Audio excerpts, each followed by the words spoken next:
السلام علیکم ورحمۃ اللہ وبرکاتہ۔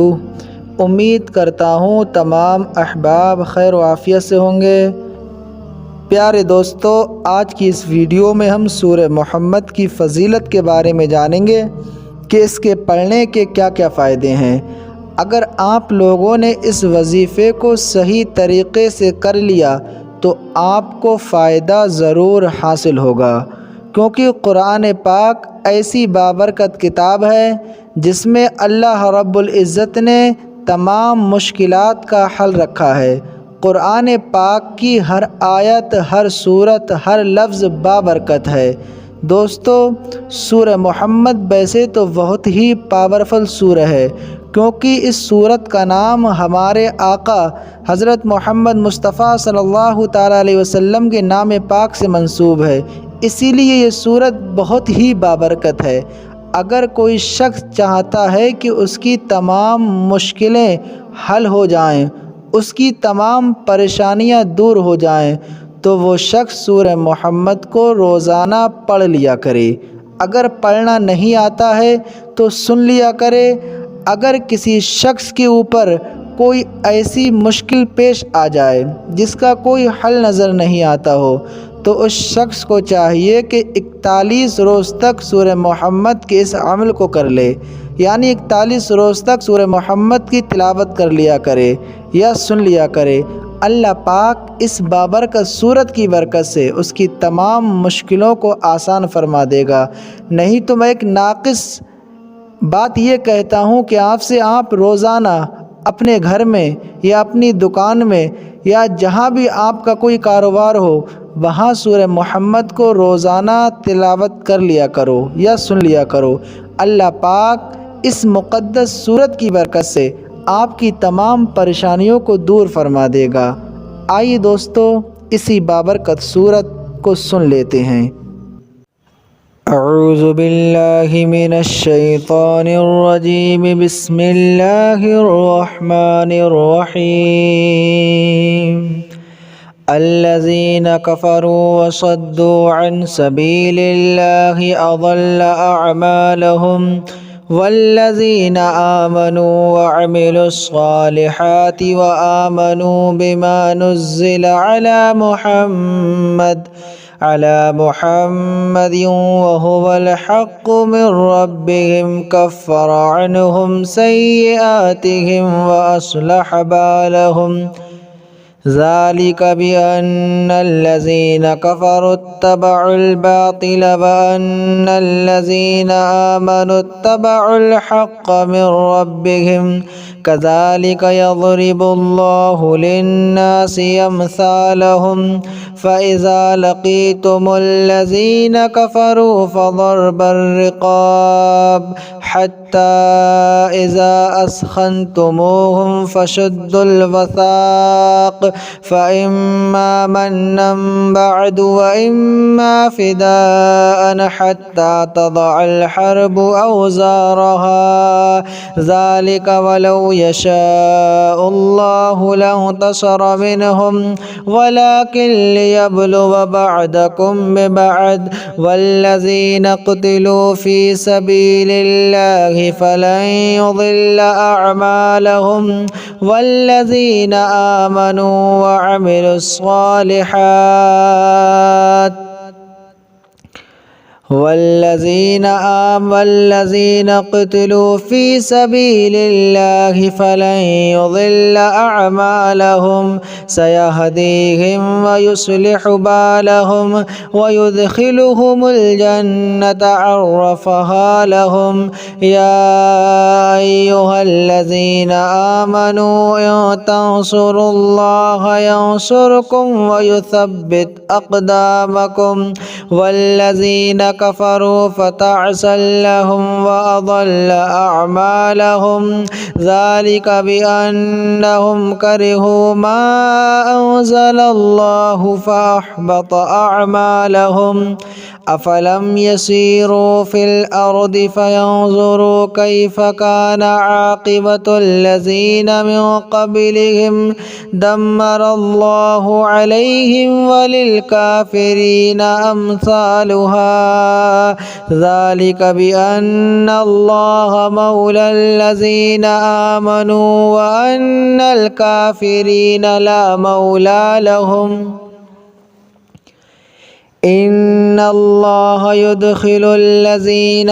آمنوا وعملوا الصالحات جنات تجري من تحتها الأنهار والذين كفروا يتمتعون ويأكلون كما تأكل الأنعام والنار مثوى لهم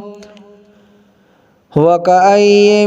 من قرية هي أشد قوة من قريتك التي أخرجتك أهلكناهم فلا ناصر لهم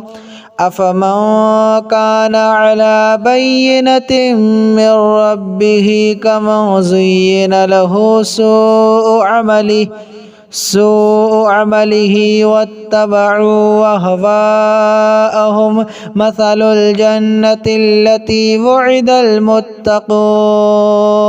فيها أنهار من ماء غير آسن وأنهار من لبن لم يتغير طعمه وأنهار من خمر لذة للشاربين وأنهار من عسل مصفى ولهم فيها من كل الثمرات ومغفرة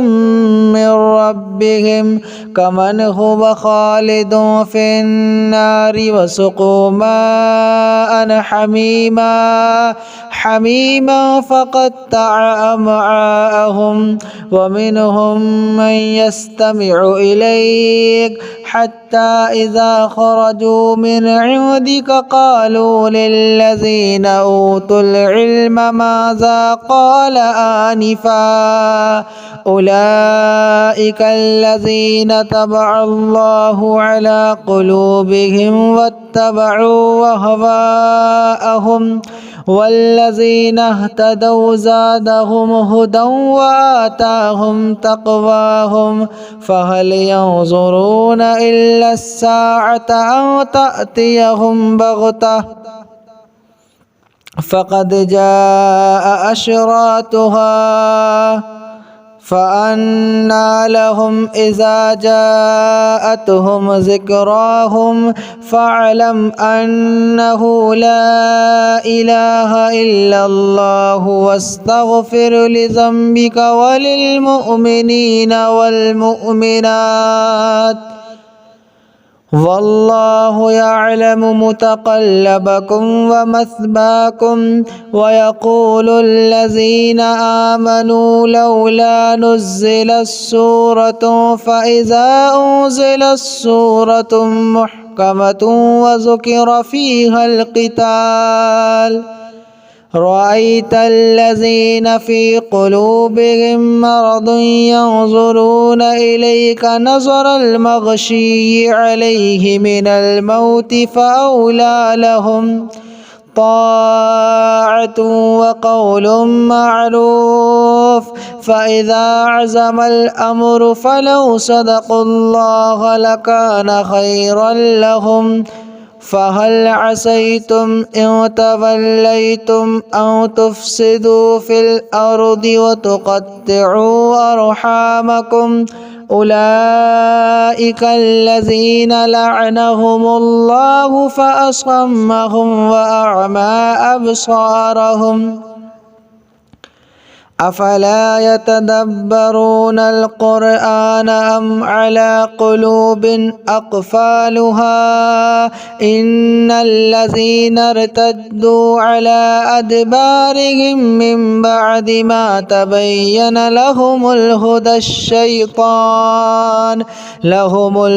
الشيطان سول لهم وأملى لهم ذلك بأنهم قالوا الذين كرهوا ما نزل الله سنطيعكم في بعض الأمر والله يعلم إسرارهم فكيف إذا توفتهم الملائكة يضربون وجوههم وأدبارهم ذلك بأنهم اتبعوا ما أسخط الله وكرهوا رضوانه فأحبط أعمالهم أم حسب الذين في قلوبهم مرض أن لن يخرج الله أضغانهم ولو نشاء لأريناكهم فلعرفتهم بسيماهم ولتعرفنهم في لحن القول والله يعلم أعمالكم ولنبلونكم حتى نعلم المجاهدين منكم والصابرين ونبلو أخباركم إن الذين كفروا وصدوا عن سبيل الله وشاقوا الرسول من بعد ما تبين لهم الهدى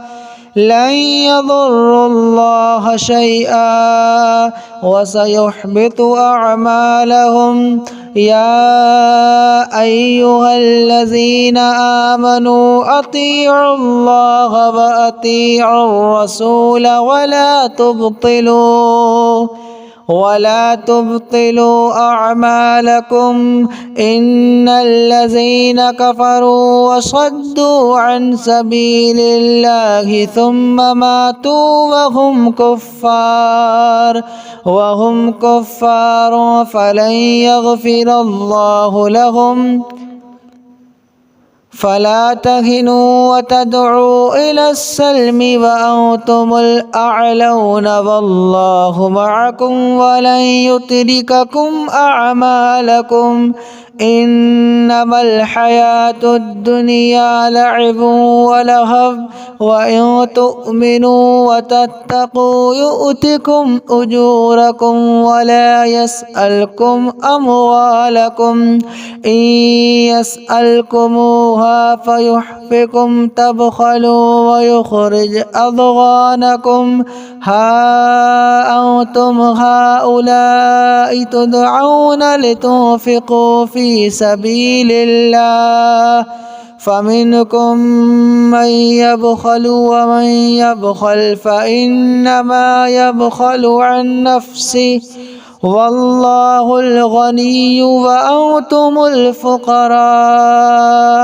وإن تتولوا يستبدل قوما غيركم ثم لا يكونوا أمثالكم